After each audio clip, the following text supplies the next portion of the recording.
primero, es una obligación por mi parte agradecer enormemente al PUEC por todo lo que el PUEC ha representado para mí y para mi trayectoria profesional.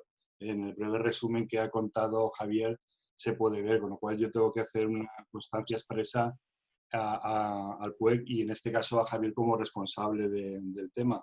Y Álvaro, al que me une una relación profesional, pero ya también de tipo personal. Yo tengo que reconocer que cuando Álvaro me llamó en pleno confinamiento del coronavirus, que tanto nos ha cambiado la vida a todos, me pidió que diera una ponencia, le dije enseguida que sí, que por supuesto la iba a dar, pero la duda me vino de qué podía contar. Entonces, pensando en hacer alguna cosa diferente, porque creo que después de los más de 20 años de trayectoria profesional había muchas cosas para contar, se me ocurrió empezar por el final de mi tesis doctoral, porque cuando estaba acabando la tesis doctoral no era un objetivo inicial, pero cuando acababa me di cuenta que había unos elementos que yo llamé en mi tesis las permanencias históricas y que me resultaron muy interesantes de ver cómo la ciudad histórica está ahí muchas veces perdida dentro de la ciudad contemporánea. Y después también un proyecto de investigación postdoctoral sobre la percepción de los residentes que os voy a brevemente comentar hoy. Con lo cual, os digo un poco que mi presentación tendrá dos partes, lógicamente la de permanencias históricas, primera parte, y una segunda parte que se llama la percepción de los residentes. Y luego, por petición expresa de Álvaro me pidió que os hablara también de metodología.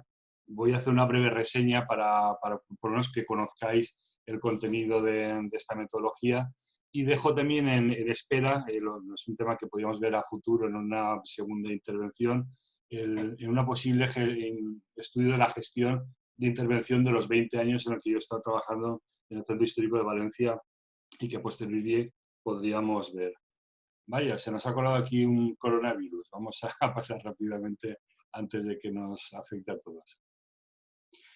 Bueno, esta ponencia empieza en el año 89, cuando tuve la suerte de tener una estancia en Florencia, en la Universidad degli Studi de Firenze, y uno de los primeros recuerdos, por hablar también de permanencia, de percepción y de recuerdos que tengo yo, es cuando tuve que, dentro de la asignatura de representación del Costruite de la Escuela de Arquitectura, estudiar la vía dei Servi. La vía dei Servi, que es una vía emblemática en la ciudad de Florencia, que empieza en el Duomo de Firenze y acaba en la Piazza de la Annunziata. Es una de las calles medievales, yo creo, más importantes de la ciudad, y realmente tuvo muchísimo interés el estudio que se pudo hacer allí. Dos elementos de primer nivel, como son el Duomo de Firenze, con esa magnífica cúpula de Brunelleschi, el campanario, el batistero, y en definitiva estamos ante la presencia de unos monumentos fuera de lo habitual, que acababan en una plaza, la Plaza de la Annunziata, con el Hospital de los Inocentes de Filippo Brunelleschi, dos obras contemporáneas de Brunelleschi. Claro, el impacto de estudiar esta calle deja huella, como sin duda conoceréis a Stendhal, ¿no? El famoso síndrome de Stendhal, que dicen que es una enfermedad psicosomática que causa elevación del ritmo cardíaco, vértigo, confusión, temblor, palpitaciones, y todos estos síntomas los tuvo Stendhal cuando visitó por primera vez la Basílica de la Santa Cruz en Florencia. Bueno, seguramente los que habéis estado en Florencia lo entenderéis, los que no habéis estado en Florencia y habéis estado en un entorno parecido, veréis que es algo que afecta, y seguramente, aunque no tengo diagnosticado, a mí me afectó también, y este síndrome de Stendhal me ha ido acompañando durante mi vida profesional.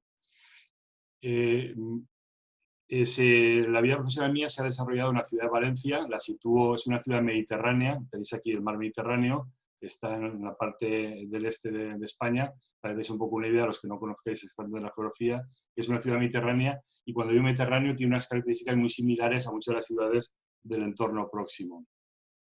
Durante el periodo 96-2012 tuve la suerte de poder trabajar en lo que se llama el Plan Riva Ciutat Vella. Ciutat Vella es Antigua, la ciudad antigua, el plan de rehabilitación integral de la ciudad antigua de Valencia desde el año 96 al 2012, con unas peculiaridades muy similares a Florencia, pero salvando las distancias.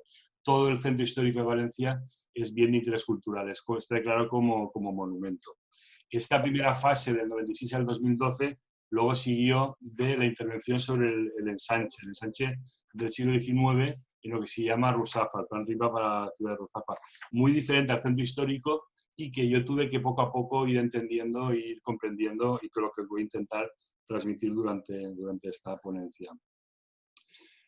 En plano tenéis el recinto medieval amurallado, es la ciudad de Valencia, ciudad histórica de Valencia, y luego vemos cómo tenemos un núcleo al sur de la ciudad, que es lo que hoy se llama el barrio de Ruzafa y que brevemente vamos a conocer entre los dos. Os voy a hablar de dos ciudades, Valencia y Ruzafa. Valencia es una ciudad de más de 2000 años de antigüedad. Ruzafa es un núcleo urbano que siempre ha estado adosado cerca a Valencia desde 1200, 1300 y que tiene una antigüedad importante, pero siempre habían vivido totalmente separadas. Separadas por una razón obvia. Valencia era una ciudad importante, era una ciudad medieval, fortificada y amurallada. Y en ese sentido se ha mantenido constante durante muchísimos años hasta el siglo XIX. En paralelo teníamos también la ciudad de Ruzafa, tenemos aquí al sur de la ciudad, con esta potencia de la Albufera, que es un lago de agua dulce, que hace que todo este entorno sea muy fértil. Por lo cual teníamos por una parte el núcleo urbano de Valencia y por otra parte el núcleo rural de Ruzafa con esa potencia de la Albufera. Tenéis también aquí algunas imágenes de las salinas, de lo que luego se llamó el Saler o el lago de la Albufera, y ha habido una vinculación muy importante. Estos planos son de 1563 y aparece ya reflejado por una parte Valencia y por otra parte Ruzafa. ¿Qué pasa? Pues que como en muchas ciudades europeas, en el siglo XIX se produce una gran transformación urbana, se derriban las murallas y sistemáticamente se produce la anexión. Vemos aquí lo que es el núcleo inicial de la ciudad de Valencia. Esta es en la ciudad medieval. Se produce una delimitación mayor y se empieza a ampliar la ciudad con la absorción de los núcleos urbanos que tenemos aquí de Patrais, Benimaclet, Benicalá, Beniferri, hasta que en 1877 Ruzafa, que era un núcleo independiente, un pueblo independiente, es absorbido por la ciudad de Valencia con todo lo que esto implica.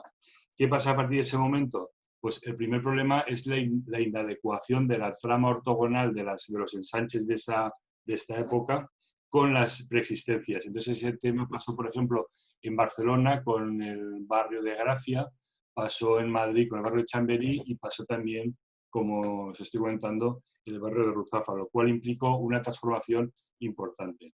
Esta Ruzafa de 1870, vemos como es un núcleo rural, tenemos también la presencia del ferrocarril, que luego veremos cómo es un elemento configurador o desconfigurador muy importante en el entorno que nos rodea. Vemos cómo durante el siglo XX se va absorbiendo, la ciudad es tan potente que va absorbiendo, tenemos aquí todos los núcleos, este núcleo de Ruzafa se va absorbiendo por la ciudad principal y el Ruzafa literalmente se va perdiendo hasta llegar un momento en que hay una continuidad urbana y Ruzafa había desaparecido. Pero aquí es donde empieza la parte de la permanencia. Pese a que había desaparecido, porque en ese momento era un barrio de la ciudad, vemos como todavía tenemos el núcleo urbano preexistente de Ruzafa. La pregunta es, ¿qué queda de la ciudad antigua que a simple vista no es perceptible? Y es algo que yo experimenté cuando estaba trabajando en el plan de rehabilitación de Ruzafa, que había cosas que no entendía. A medida que iba conociendo más, iba entendiendo más cosas, hasta que os comento esta primera parte que yo llamé las permanencias históricas y las empecé un poco a analizar y me ayudó a entender y a comprender mucho más el barrio. ¿Qué es una permanencia? Pues la permanencia es aquel que se usa para designar el mantenimiento de determinados elementos a través del tiempo. La permanencia pues, es una cualidad que se le aplica a una persona, a un fenómeno y en nuestro caso a un espacio, un sitio o a un entorno. La permanencia depende del elemento o circunstancia al que hagamos referencia y de los parámetros considerados normales para él. Podemos decir que la permanencia es una cualidad subjetiva que no tiene un tiempo determinado o específico. Debemos comprender a la permanencia como una cualidad que hace de una cosa, persona o fenómeno que dure en el espacio y en el tiempo sin variar sus características, haciéndolo a un nivel mínimo. Y ahí es donde empezamos un poco a buscar qué había de lo anterior, empezando con la toponimia, que es un poco el estudio de las palabras y del origen y del significado, y en la toponimia actual de Ruzafa tenemos referencias claras a los lugares, como Ruzafa, el contraste, la Ruzafa de fora, que es Ruzafa de fuera, la Terra del Gancho es la tierra del gancho, o a personas nacidas o vinculadas directamente al barrio, como son el poeta Rusafí, Matías Perelló, el horticultor Corset, etc. La primera palabra que tenemos que poner en valor es la propia palabra de Ruzafa. Ruzafa, podemos afirmar, según algunos estudios, que Ruzafa significa jardín de palmeras, un poco en honor a lo que implicaba Ruzafa, que viene de una residencia del califa Hisam en Siria, que se construyó entre 724 y 743. Un nieto del califa Hisam, Abderramán I, es el que constituyó el califato de Córdoba y en ese sentido mandó replicar el palacio de su abuelo en Córdoba, al que le llamó Al-Ruzafa. Con lo que hay una relación a través de ese jardín de palmeras cuando se instauró en la península ibérica. Y de igual modo, un hijo de Abderramán I, Abdalá al-Barasí, es el que replica también una alquería en Valencia, en lo que luego fue el núcleo fundacional de Ruzafa, aunque es cierto que al día de hoy es difícil encontrar restos de este momento, más allá del testimonio. Entre otras cosas porque donde estaba la alquería de Ruzafa se construyó, como era habitual en aquel momento, el convento de Nuestra Señora de los Ángeles en 1661, en la que seguramente supersupuso todos los restos a la actualidad. Otro tema también a tener en cuenta son las costumbres, la etnografía, que queda de lo que había antes, ¿no? Por eso he comentado la presencia de la albufera, de la huerta. En 1849, Madoz describe en un diccionario enciclopédico todos los núcleos urbanos importantes y describe Ruzafa en 1811, en la que dice que tiene 340 casas, que tiene 2 escuelas públicas, iglesia parroquial, ayuntamiento, y te queda un núcleo independiente. Lo vemos aquí, en este punto de aquí, al sur de la ciudad, pero aquí sigue todavía la ciudad amurallada. El término municipal de Ruzafa era muy grande, muy rico, llegaba hasta la Albufera, y lo curioso es que llegaba hasta el mar, aunque en aquel momento el mar seguramente no era un elemento a tener en cuenta. De hecho, hoy sería otra cosa diferente. En 1811 teníamos 1.799 vecinos en lo que era el pueblo de Ruzafa. La huerta siempre ha estado presente, de hecho en 1135 ya se alababa en el libro muslim de Al-Biyari la huerta de Valencia y de Ruzafa. Dice, cerca de ella está la albufera que refleja el sol en sus aguas y que acrecienta la luminosidad de Valencia. Dice, donde quiera que vayas, no encuentras más que lugares de deleite y de recreo, entre los cuales los más célebres son Ruzafa y la Almunia de Ibn Abi Amir. O sea que ya en 1135 era un núcleo importante y conocido. De igual modo, en la literatura local, Vicente Blasco Ibáñez es un escritor local importante, también recoge las costumbres y refleja un poco la sociedad del momento con las barracas y la vivienda típica tradicional de Valencia y de esta zona, cómo se iba con las barcas a través de la albufera para poder ocultar o recoger la pesca. Entonces la pregunta es, ¿de esto queda? Bueno, pues esto queda porque esta foto, por ejemplo, que es del 2010, aún podemos ver una barraca en el año 2010, aún estaba ahí en el barrio de Ruzafa, aún se pudo recuperar esta imagen lógicamente en este momento estos elementos ya no existen, pero aún existen las trazas, los recuerdos de lo que podía haber sido el barrio.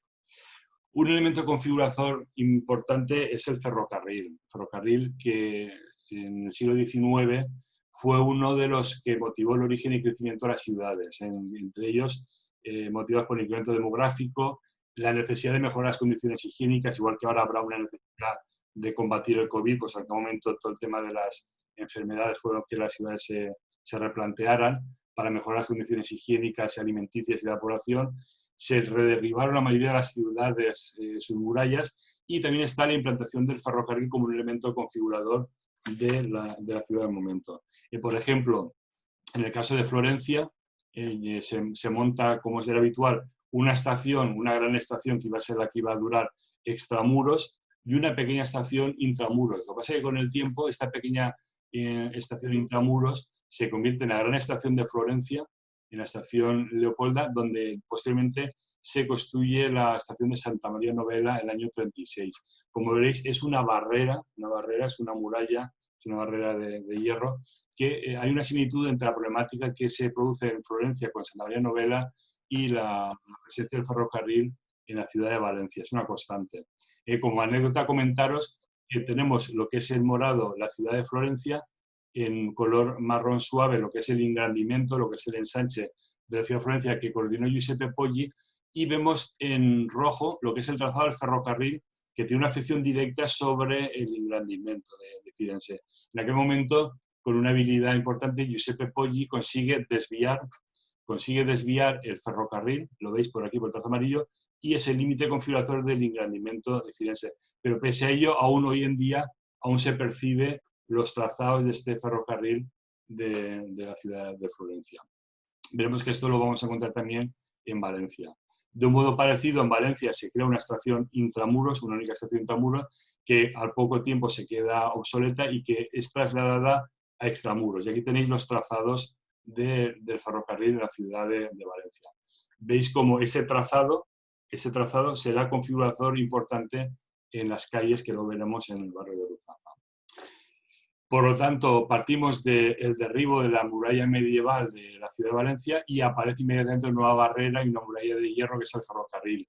Con el tiempo, este ferrocarril ha dejado huellas en sus calles, como son la calle Castellón, la calle Alicante o la calle Río de Valencia, que son por donde iban los trazados ferroviarios.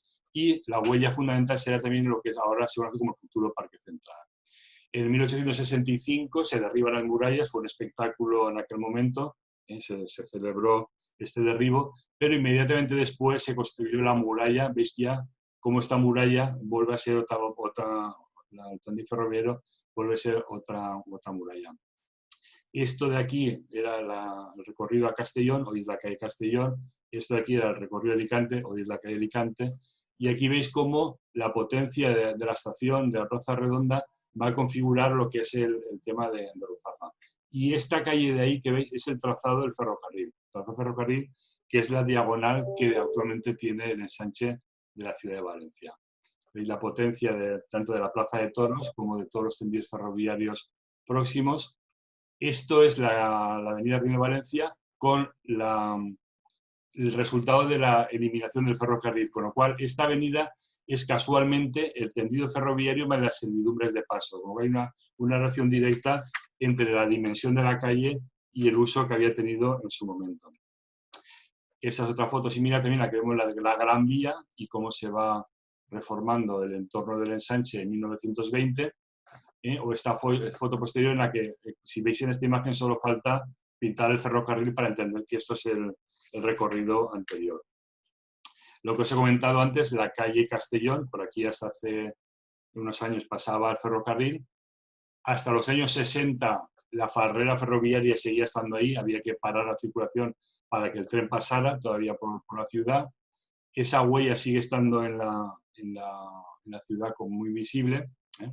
Y el principal obstáculo fue lo que es la actual estación del Nortito, la playa de Vías, de su entorno, que ha sido una barrera desde el principio aquí que ha separado la ciudad, que apenas se podía pasar con una pasarela o con un túnel subterráneo. Aquí tenéis, son 800.000 metros cuadrados de barrera y actualmente sobre este entorno se está proyectando lo que va a ser el futuro Parque Central de la ciudad de Valencia con el soterramiento de todas las vías. Proyecto que está en marcha, tenemos aquí la parte, hay un tercio ya construido, la parte que linda con Ruzafa, con lo cual este espacio le sirve de desahogo al barrio, pero lo que queda por construir es todo el soterramiento de las vías, que va a ser un proyecto costoso y complicado por su impacto económico y más en los tiempos que corren. Otra permanencia histórica que podemos identificar dentro del barrio son lo que se llaman los caminos históricos. Vemos cómo el arrabal de Ruzafa, el núcleo de Ruzafa, estaba rodeado de caminos rurales dentro de su entorno, con caminos que iban a Valencia, a la Albufera, a la playa, como es normal. Aquí tenemos un montaje de 1821 en la que vemos el núcleo de Ruzafa con sus caminos a Valencia y sus caminos a los núcleos colindantes, o el camino que conducía a Ruzafa. Bueno, pues estos caminos siguen estando presentes todavía en la ciudad. Son difíciles de ver a simple vista, pero después de haberlo estudiado con el tiempo, los hemos podido identificar. Vemos sobre un plano de 1910 el núcleo preexistente de Ruzafa, en color azul las acequias que servían para regar los campos de Ruzafa, que aún algunas están funcionando, aunque no se usen para regar, pero sí que tienen todavía vida. Y en color marrón tenemos todos los caminos que, si os dais cuenta, están superpuestos con la trama. Entonces, uno de los proyectos importantes y bonitos sería tratar de estos caminos, recuperarlos, identificarlos, como veremos luego en uno de los ejemplos que os voy a dar. El plano de la calle Corset, estos son los caminos preexistentes al ensanche de 1868. Vemos también la presencia de estas fotos históricas con moreras. Valencia, aunque no lo hemos comentado, fue muy importante por el tema de los gusanos de seda y la seda. Ahora es capital de la ruta de la seda, están con una puesta en valor de la ruta de la seda, que empieza en China y acaba también, entre otros, en Valencia. Pero pese a que muchos de estos caminos han desaparecido, todavía quedan restos dentro de la trama urbana tan curiosos como este, ¿no? Que forman parte de la trama actual, que hoy en día es casi un jardín de uso exclusivo de los entornos de estos vecinos. O esta calle tan curiosa, que es la calle Canals, que es la calle que iba desde Ruzafa a Canals, ¿no? Y en la que todavía podemos ver edificaciones que están fuera de contexto, de su contexto actual, pero que reproducen la arquitectura tradicional de Valencia del principio del siglo, de finales del XIX, principios del XX, la típica casa agrícola, que luego también citaré de un modo muy rápido cuando hablemos de la metodología. Estos caminos están cortados, lamentablemente están cortados, y un tema interesante sería tratar de recuperarlos y hacer por un recorrido peatonal, una ciclorruta o demás.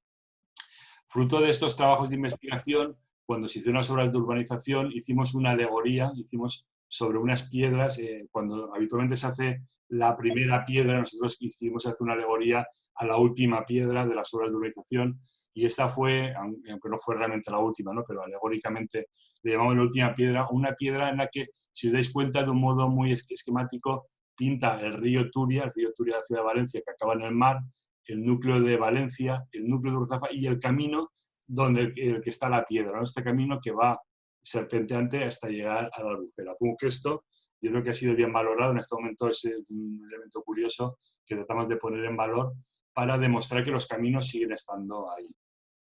Otro elemento de las permanencias importante es la arquitectura tradicional, porque el ensanche supuso una transformación muy importante de su contexto. Esta es la arquitectura preexistente, son fotos de finales del 19, principios del 20, muy transformados en este momento. Tenemos algunos núcleos que se pueden identificar todavía de las calles, pero la arquitectura ha estado muy transformada, entre otras cosas porque las propias ordenanzas del ensanche de Ruzafa obligaban a una composición volumétrica importante. Entonces se da la paradoja de que las ordenanzas del ensanche, que en teoría deberían de haber protegido la arquitectura tradicional, obligaban a transformarla. Por ejemplo, esta casa de aquí, que si la analizamos vemos cómo tiene un núcleo de planta baja y un piso, que podría ser una típica casa agrícola, como hemos visto antes en la calle Canal, a la que se le obligó por ordenanzas a tener una altura más para estar en ordenación. O esta vivienda también previa al ensanche, que es la típica vivienda obrador, que está fuera de la tipología habitual que luego encontraremos en el ensanche de Ruzafa. Todavía queda alguna arquitectura curiosa, en muy mal estado muchas de ellas. Eso es el contraste, es un punto emblemático también del barrio, con edificios alineados sobre el antiguo camino que pasaba por aquí de un contraste. Quedan todavía arquitectura de anteriores al ensanche de 1887, esta casa de pueblo también sobrelevada como la primera que hemos visto, o estas viviendas de criticismo académico de vivienda obrera. Y luego poco a poco sigue implantando la edificación vecinal modernista, que es lo que va a predominar en el barrio. Eso sí, en la arquitectura modernista yo creo que el barrio de Ruzafa es un barrio a considerar porque, aunque individualmente no tiene grandes edificios, en conjunto es un conjunto de arquitectura modernista con un nivel patrimonial muy interesante que yo creo que en este momento es muy valorado. Yo creo que en este momento se entiende y se conoce. Otro elemento configurador de las permanencias históricas son lo que yo he llamado la arquitectura singular. La arquitectura singular que, como en todos los núcleos, hay que empezar por la plaza del pueblo, la plaza de la ciudad, plaza que es un espacio urbano principal en el que se hacen diferentes actividades. Y en todas las plazas siempre encontrábamos el poder religioso, el poder político y el poder comercial, con lo cual era fácil identificar la iglesia, el ayuntamiento y el mercado. Y eso también se produce aquí en Ruzafa. Vemos esta foto de principios del siglo XX, el mercado desaparecido, luego lo vemos también con la planimetría, la iglesia del pueblo de Ruzafa y el ayuntamiento que está fuera de plano. Bueno, pues aquí vemos todavía cómo la volumetría de la Ruzafa de principios del siglo XX era como mucho más doméstica. Luego, con el tiempo, se fue sobrelevando y fue una de las causas de su deterioro posterior. Buscando esas permanencias hemos encontrado el solar sobre el que se ubicaba el ayuntamiento de Ruzafa en 1862, que al ser absorbido por la ciudad de Valencia desapareció. Hemos encontrado también restos o la potencia del campanario de San Valero y el mercado ambulante de los lunes, que todavía se sigue manteniendo, es un elemento también importante en el barrio. Tenemos esta foto actual del campanario de San Valero con el mercado de Ruzafa actual, el mercado de 1957, que sustituyó a uno anterior más pequeñito y mucho más modesto, pero de un mayor valor arquitectónico, del arquitecto Manuel Cortinas, un arquitecto local muy importante, de 1896. Bueno, pues hemos encontrado también estas permanencias en el recuerdo de mucha gente este mercado, porque ha habido gente que aún lo ha conocido y lo ha vivido. También encontramos los planos del antiguo colegio del barrio de Ruzafa, con la parte para niños y niñas, con la casa para el maestro. Era un colegio humilde, un colegio sencillo, que fue la antesala del actual colegio Balmes, que está todavía en el barrio. Bueno, pues esto es un poco todo lo que hemos encontrado, lo que hemos llamado permanencias de la ciudad antigua, ¿no? Como si buscas, aparentemente no está, pero cuando vas investigando van apareciendo. Eso fue una parte de la parte final de mi tesis doctoral, que insisto, yo creo que fue como una especie de reposo o de sedimento de la investigación que había hecho durante los años anteriores. La segunda parte del trabajo es la percepción de los residentes, porque la pregunta es, ¿todos los vecinos vemos lo mismo en la ciudad? ¿Todos entendemos lo mismo? Bueno, pues os presento también un poco el punto de partida, por ejemplo, ¿qué es percepción? Percepción es la acción o efecto de percibir, ¿qué es un recuerdo? Memoria que se hace o aviso que sea de algo pasado o de algo que ya se habló. ¿Qué es recordar? Pues tener algo en la mente, algo del pasado, o tener a alguien en consideración del pasado. Tenéis un poco estas láminas del proyecto. Es un proyecto que se hizo con el IBE, con el Instituto Valenciano de Edificación, con la que tengo una enorme suerte de colaborar de modo continuo, que también es organizador del máster RERU, y que os invito a que conozcáis. Bueno, pues este proyecto, Altereco, lo que pretendía es de un modo muy sencillito tratar de fomentar el turismo en zonas que no son turísticas, valga la redundancia, y propuso hacer un trabajo de investigación sobre 3 de estos núcleos urbanos que la ciudad de Valencia había absorbido: el Cabañal, Cañamelar, el Grau, el de Benimaclet, que es otro núcleo también importante y que tiene su valor equivalente a Ruzafa, y Ruzafa Gran Vía. En este caso, a mí, lógicamente, me llamaron por un mayor conocimiento para colaborar en el proyecto Altereco para Ruzafa Gran Vía. Aquí tenéis también la dirección web, por si alguien luego quiere ampliar información o descargarse las guías, que son muy importantes. Voy a hacer un resumen de este tema, porque lo que pretendía es ver cómo se había transformado el barrio en los últimos años. Lo que pretendía es tener 4 rutas diferentes por 4 residentes. Os tengo que decir que son residentes virtuales, realmente no existen como tal, pero sí que eran 4 residentes tipo del barrio, en la que yo me tomé la libertad de añadir un 5º residente, y que ahora veréis por qué lo digo. El primer residente era Vicente, es un jubilado de Ruzafa de toda la vida, que siempre ha vivido en Ruzafa, pero que trabajaba por la noche. Otro elemento es la familia Belda Soler, es una pareja joven de Ruzafa de toda la vida, también nacidos en Ruzafa, pero que buscaba actividades habituales para el barrio. Andreu es vecino solo desde el año 2011, es uno de los nuevos vecinos del barrio, es programador web, freelancer, trabaja en un coworking, le gusta la cultura, cenar y sobre todo salir de fiesta. Luego tenemos a Empar y Antonio, es una pareja joven de Ruzafa de toda la vida y que busca también actividades habituales en el barrio. Y luego hay un quinto personaje que yo me he permitido incorporar, que es César, que trabajaba en el barrio hasta el 2015 y que ha estudiado su historia, le gusta la cultura y la arquitectura. Entonces la pregunta es, ¿todos estos vecinos ven la misma ciudad? ¿Qué percepción tiene uno? ¿Qué percepción tienen los otros? Lógicamente, tu perfil hace que cambie. Por ejemplo, Vicente, que era jubilado y que había trabajado toda la vida, pues tenía un recuerdo y se acordaba del cine Estudio Dor, ese cine del barrio, el Museo Taurino, las Cruces de Mayo como fiesta popular, el Mercado de Ruzafa, la Iglesia de San Valero. Aquí tenéis mapificado, lo cuento un poco por encima porque si lo tenemos, nos vamos a ir un poco del tema, mapificado sus puntos de interés sobre el mismo barrio, todo esto es el barrio de Ruzafa, Gran Vía.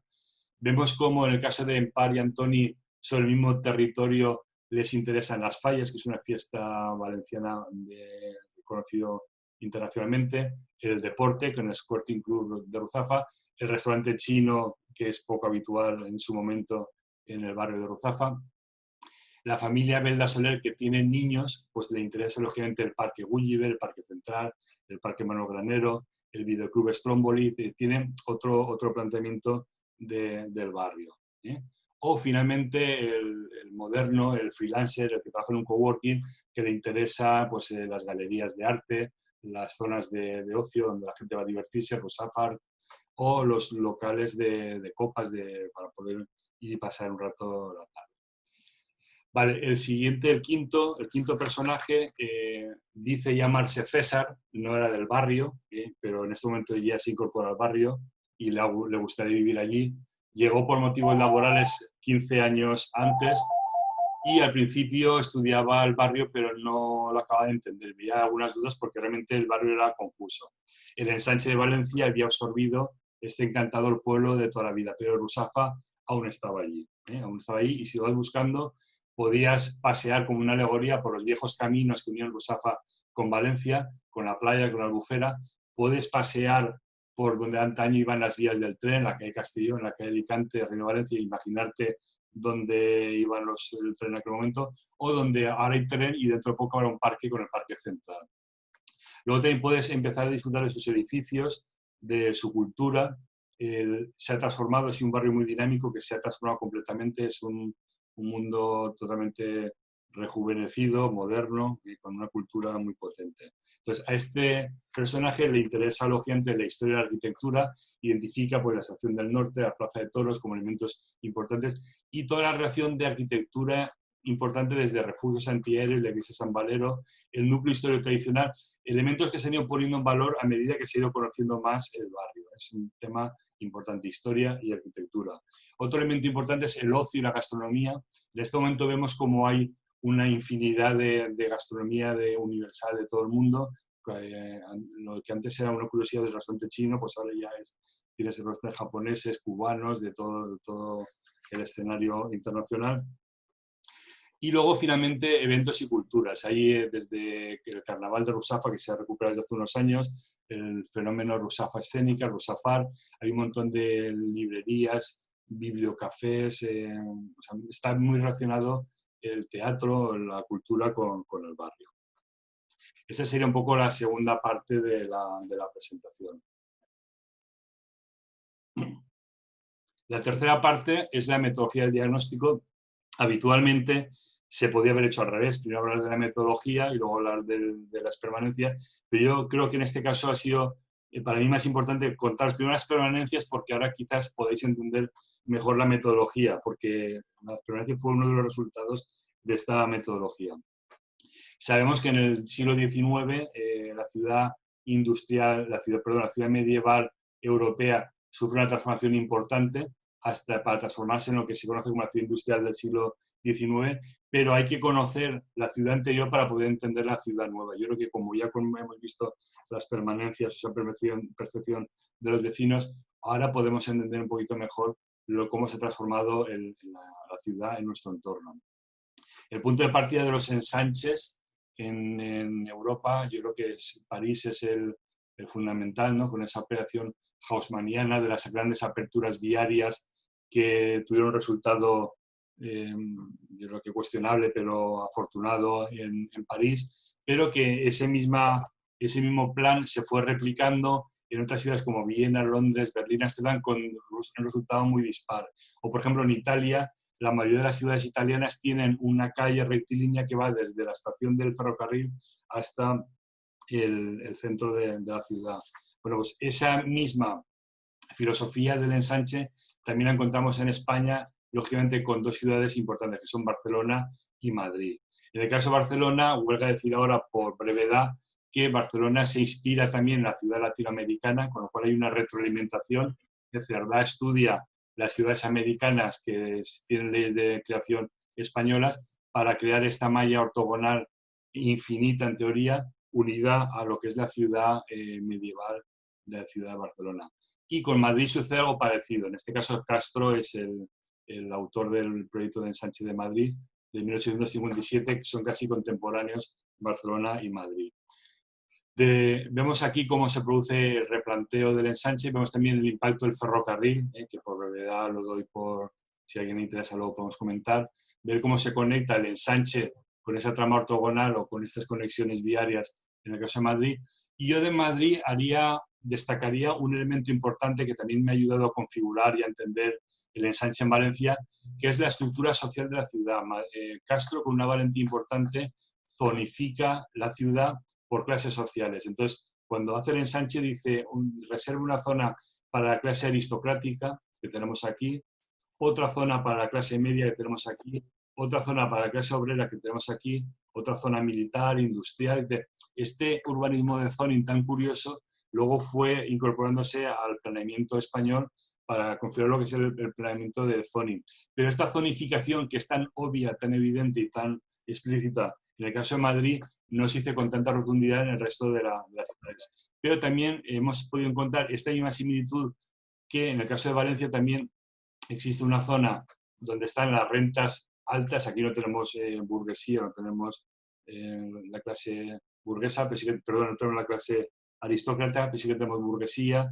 Tenemos las zonas ricas de la ciudad de Valencia, las zonas de transición. Y en el caso de Ruzafa se conforma como un ensanche de gente trabajadora. De hecho, la zona centro de Valencia y el primer ensanche se conforma como un ensanche noble, burgués, de la gente con rentas medias altas en la ciudad, y luego el ensanche Ruzafa se configura como el ensanche de gente trabajadora. ¿Qué quiere dar a entender esto? Pues que la arquitectura que encontraremos en el ensanche noble tendrá una potencia y una calidad arquitectónica muy superior a la arquitectura que tendremos en el ensanche de la ciudad de Ruzafa. Vemos aquí el replanteo del ensanche de Monleón de 1858, y yo aquí destacaría cómo los diferentes planes normativos que tiene el ensanche va configurando y transformando el barrio, sobre todo porque por un fenómeno especulativo va llenando los interiores de las manzanas que inicialmente tienen que haber sido espacios libres, va aumentando la volumetría, lo que inicialmente eran planta baja más 2 y una de superficie, una altura de entre 12 y 15 metros, luego se va sobrelevando y va transformándolo. Cuando empezamos a trabajar teníamos una confusión, una ambigüedad, o sea, era difícil ver dónde empezaba el ensanche, dónde acababa la zona de Ruzafa, y uno de los primeros temas que se tuvo que hacer es redactar los planes especiales de protección. Vemos como aquí hay una confusión de dónde empieza una zona y acaba la otra. Finalmente, durante los años 80 se redacta el Plan Especial 1, que coincide con lo que se llama el ensanche noble, el ensanche 1, o el Plan Especial 2, que configura lo que es Ruzafa y Gran Vía, que posteriormente con la oficina arriba se redelimitó y se conformó el área de rehabilitación de Ruzafa, en lo que actualmente se identifica prácticamente la delimitación que se hizo del área de Ruzafa, en lo que hoy en día la gente identifica como Ruzafa. De un modo muy, muy resumido, un poco por petición de Álvaro, pero que si hay interés podríamos en una segunda ponencia detallarlo y ampliarlo, se ha hecho un estudio del lenguaje arquitectónico de todos los edificios, de tipología de arquitectónica y una caracterización constructiva de todos los edificios. Os voy a mostrar uno de los ejemplos del primer ensanche. Vemos cómo tenían pues, esa configuración de no muy alta, de planta baja y 3 como mucho, o cómo componía la planta baja y el primer piso a nivel compositivo. Y esta arquitectura del primer ensanche es la que hemos visto en la foto que os he mostrado de Ruzafa de principios del siglo XX. Se ha hecho un estudio tipológico, ver cómo iba cambiando la arquitectura en función de que tuviera iluminación o ventilación interior o no la tuviera. Y luego hicimos una calificación tipológica también en la que identificamos pues, la típica casa de pobres, son las casas de la calle Canals que os he mostrado antes, hasta que se va configurando prácticamente como la edificación vecinal clásica de la arquitectura de nueva planta, que es la constante ya casi permanente de todo el barrio. A nivel constructivo, la mayor parte de los edificios construidos antes de 1940 son de muro de carga, de sillería, mampostería o de adobe, o de tapial valenciano. Este es un material también tradicional que mezcla el hormigón con el ladrillo macizo. Y a partir de 1940 hay un cambio constructivo y aparece ya la estructura porticada y cambia radicalmente el escenario. Hicimos también un estudio de la antigüedad de todo el barrio, pero al final lo que nos interesaba era saber qué edificios estaban protegidos. Entonces vemos que prácticamente la arquitectura anterior a 1940, esta arquitectura de muro de carga, en su mayor parte estaba protegido. Para poder estudiarlo, propusimos hacer unas áreas de estudio. En el caso de Ruzafa, yo propuse hacer 3 zonas. El ámbito de estudio 1, que es la manzana tipo cuadrado con patio interior, que es la configuración estándar de todo el ensanche, que es la que inicialmente se tendría que haber configurado en todo el ensanche. El ámbito de estudio 2, que superpone los trazados preexistentes del núcleo tradicional, pero que ha estado transformado durante la operación del ensanche. Y el núcleo, el ámbito de estudio 3, que corresponde ya con la zona de consolidación del ensanche y también de vivienda obrera, buscando la densificación. Vemos cómo hasta aquí las manzanas se han ido partiendo para conseguir una mayor volumetría edificatoria. Lógicamente, esto ha ido acompañado de una zonificación arquitectónica, una zonificación social y una configuración diferente. Os muestro unas pinceladas del trabajo. Vemos cómo tenemos aquí el patio interior, que inicialmente iba a ser un espacio libre y que actualmente está totalmente colmatado. Caben 255 viviendas, 1,85 hectáreas, con una densidad de 238 habitantes por hectárea. Actualmente los edificios importantes son modernistas y eclécticos. Tenéis aquí las fichas que sirvieron para hacer el estudio tipológico con la edad de la edificación, la tipología, todas las características morfológicas y además de la toma de datos, los alzados del barrio con todas las características. Responde a una parcelación muy similar, los anchos de parcela suelen ser muy similares para todo el entorno, para todo el barrio. El área de estudio 2, que se corresponde con las preexistencias de los caminos. Estos son los caminos históricos del barrio, pero muy transformados por la arquitectura del ensanche, y normalmente suelen ser viviendas obreras sin patio interior. O la zona ya posterior de finales de los años 40 o 50 en adelante de colmatación del ensanche. La pregunta es, ¿esto nos sirve para el resto de la ciudad? Bueno, pues aquí tenemos coloreada más o menos toda la ciudad de Valencia. Vemos como en color verde tenemos todo lo que es anterior a 1850, por ejemplo, del siglo XIX. Está el Centro Histórico de Valencia, el núcleo de Ruzafa, ese primer ensanche hasta 1950, que coincide con la mayor parte del barrio de Ruzafa que tenemos aquí, y luego el resto de la ciudad, con lo cual esta metodología de análisis del ensanche podía aplicarse al resto de la ciudad de un modo similar. Vale, esta metodología se ha ido desarrollando y yo en este momento colaboro con la Universidad Politécnica y con el Instituto Nacional de Edificación en lo que se ha llamado el Máster RERU. Tenéis también aquí la dirección web del Máster RERU por si alguien quiere conocerlo y ampliar información. RERU, que responde a RE de rehabilitación de edificios y RU de regeneración urbana, en la que se puede hacer una especialización de rehabilitación de edificios, tengan o no tengan valor patrimonial o solo patologías estructurales, o una inclusión también de elementos de tipo histórico o de tipo matrimonial. Es un máster muy completo, muy potente, que reúne todos los ámbitos de la rehabilitación y la regeneración urbana. Dentro de este máster yo coordino la asignatura Regeneración y Conservación de Centros Históricos, en las que incluyo también pues, parte de esta metodología de un modo también transversal. Un elemento también importante de metodologías a nivel nacional actual es lo que se llama actualmente el Observatorio Ciudad 3R, que es un proyecto colaborativo que intenta dar respuesta a los objetivos de desarrollo sostenible relativo a ciudades y comunidades sostenibles. Es un proyecto nuevo, también que se crea por iniciativa de un homólogo al trabajo que hacía yo en Valencia, en Zaragoza, que es Juan Rubio, que tuvo la idea de crear una red nacional con antenas por comunidades autónomas. Se creó este observatorio en el año 2017 y yo tengo la suerte de ser la antena en la Comunidad Valenciana, en la que podéis encontrar también todo tipo de información derivado de la rehabilitación o de la regeneración urbana, tanto histórica como no histórica, actualmente en España. La tercera parte la voy a citar, pero no voy a poder comentarla, pero sí que la cito para que tengáis conocimiento, que es la gestión. La pregunta es, todo esto que hemos visto como metodología de diagnóstico, ¿cómo se gestiona? Aquí también tuve la suerte de participar en lo que se llamó aplicación de la experiencia acumulada de la intervención en el Centro Histórico de Valencia, Plan Rivas, Ciutat Vella, esa primera fase que os he comentado antes, cómo se transformó, cómo se transportó esta metodología a los ensanches del siglo XIX con el llamado Plan Rivas-Ruzafa. Yo creo que es una de las claves de resultado de que ese barrio se regenerara con una velocidad no habitual, porque el Plan Riva ya había demostrado su efectividad y en el caso de Ruzafa funcionó con mucha mayor rapidez.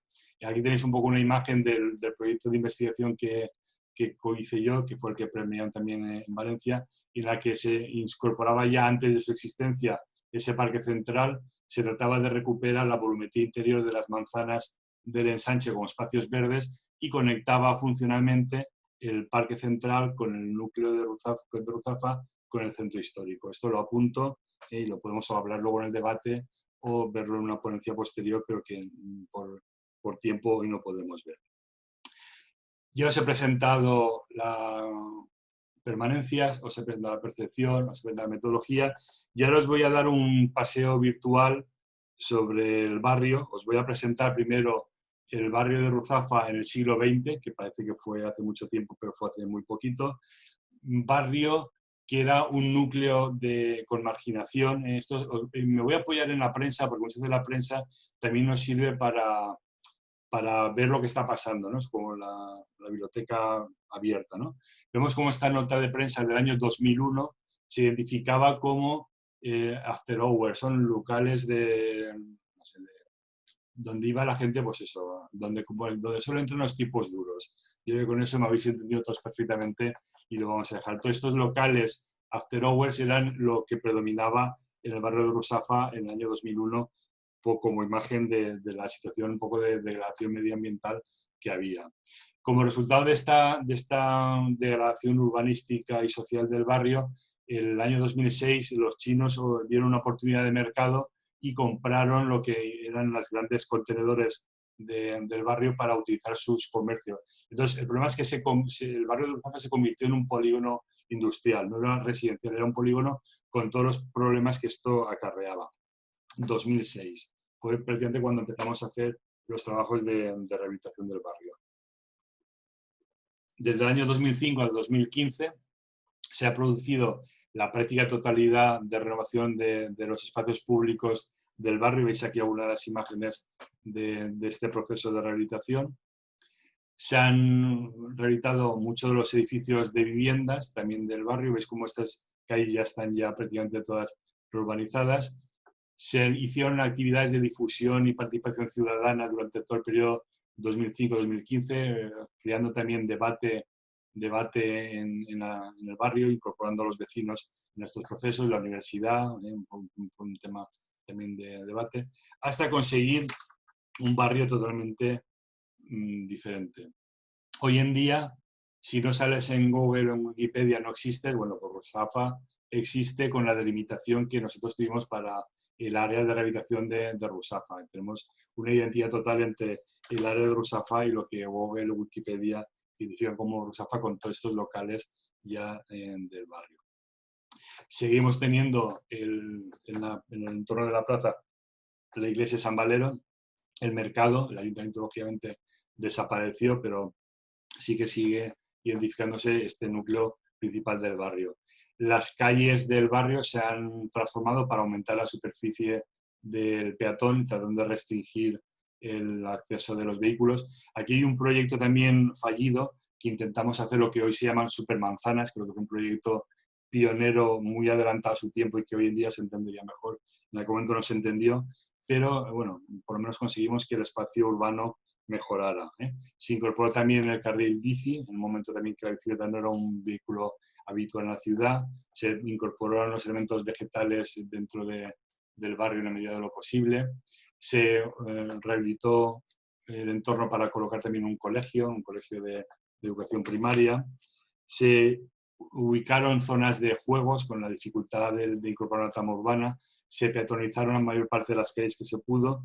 Y luego se ha conseguido una transformación del barrio, también patente en las fiestas populares, como la fiesta de la luz, de la iluminación, que se produce en Fallas, en la que prácticamente toda la ciudad de Valencia pasa por las calles de Ruzafa. Ruzafa hoy en día es un núcleo vivo, muy efervescente. De hecho, vemos también artículos de prensa en la que vemos cómo se puede dar la vuelta al mundo de un modo virtual sin salir de Ruzafa. Tienes la gastronomía de todos los países del mundo. Tenemos también Ruzafa como barrio y arte, tenemos el carnaval también del barrio, se incorpora como un elemento importante, ya a nivel nacional y a nivel internacional. De hecho, cuando el New York Times hablaba de Valencia en el año 2015, incorporaba también 3 puntos de interés en Ruzafa, ¿no? Ya era un tema ya de ámbito internacional. Ruzafa tiene cosas buenas y tiene también cosas malas, cosas normales, cosas habituales, como por ejemplo, Ruzafa es el barrio donde es más difícil aparcar en la ciudad de Valencia. Valencia es la tercera ciudad.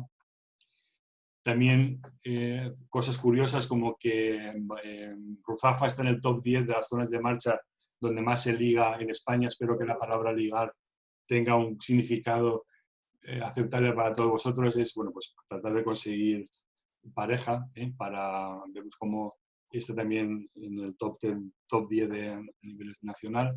Y luego tiene problemas también, un problema que nosotros en el máster también utilizamos, que lamentablemente es la gentrificación. Vemos como las zonas turísticas están transformando totalmente la ciudad histórica.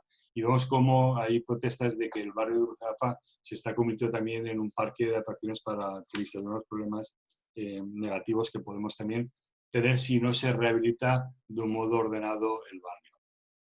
La parte positiva es la reutilización, el reuso de estas antiguas contenedores o hangares industriales. No lo he comentado antes, pero el barrio de Ruzafa era la zona industrial de la ciudad del siglo XIX.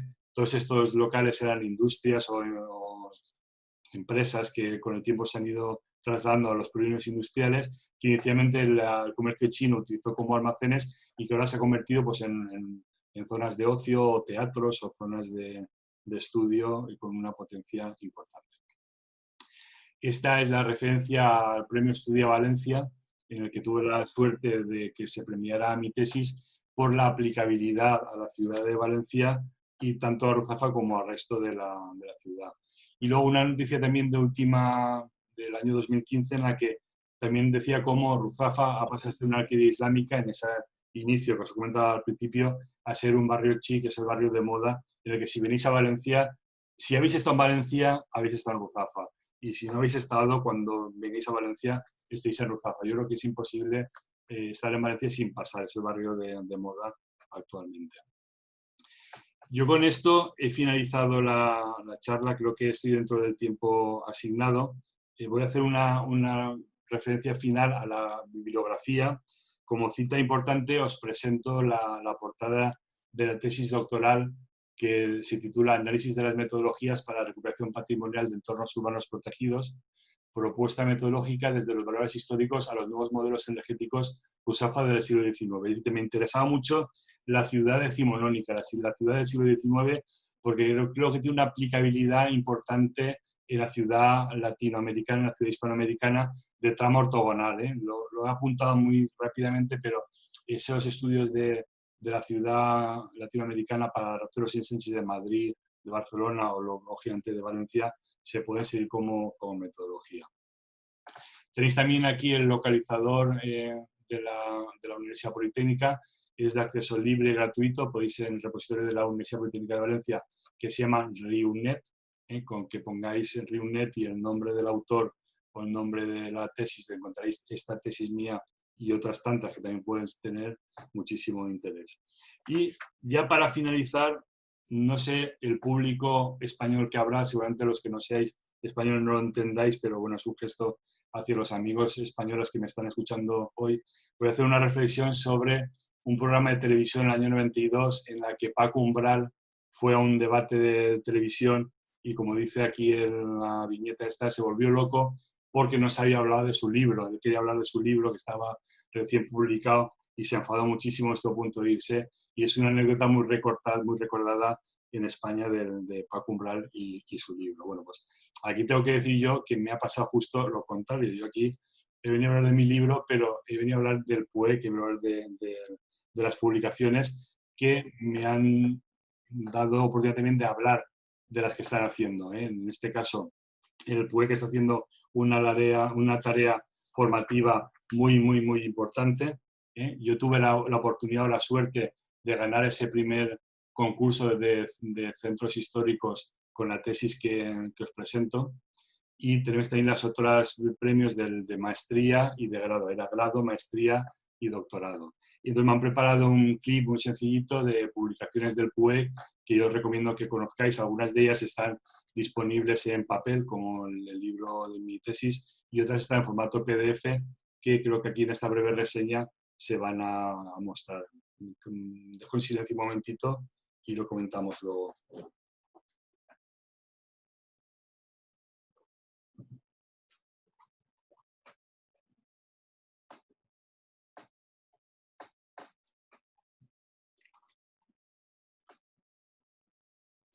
Vale, para finalizar, voy a leer una cita de Steve Jobs que hizo en su discurso del 12 de junio de 2005 en la ceremonia de graduación de la Universidad de Stanford, porque yo le encuentro mucho sentido a la cita esta que os voy a leer, en la que después de hablar de su vida, de sus fases, de sus recuerdos, de sus incidencias, de sus problemas durante toda su vida profesional, leyó esta frase que yo creo que tiene muchísimo sentido, que era: por supuesto, era imposible conectar los puntos mirando hacia el futuro, pero fue muy claro al mirar años atrás.